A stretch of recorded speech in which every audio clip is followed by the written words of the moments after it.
राज्याच्या इतिहासामध्ये प्रथमच सर्वाधिक वीज दर कमी होणार आहे। 5 वर्षात 26% वीज दर कमी होणार आहे। मुख्यमंत्री देवेंद्र फडणवीस यांनी या संदर्भात माहिती दिली आहे। महावितरणच्या याचिकेवर MERCने निकाल दिलेला आहे।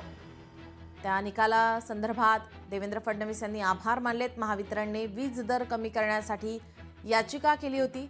राज्याच्या इतिहासात प्रथमच पहिल्या वर्षी 10% आणि टप्प्याटप्प्याने कपात करत 5 वर्षात 26% वीज दर कमी होणार आहे, अशी माहिती मुख्यमंत्री देवेंद्र फडणवीस यांनी दिली आहे।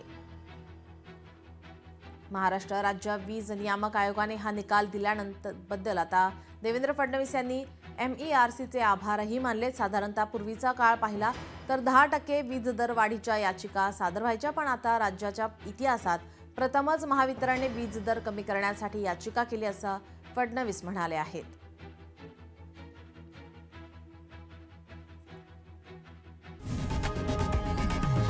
लोकशाही मराठी ऐका, पहा, जागरूक रहा।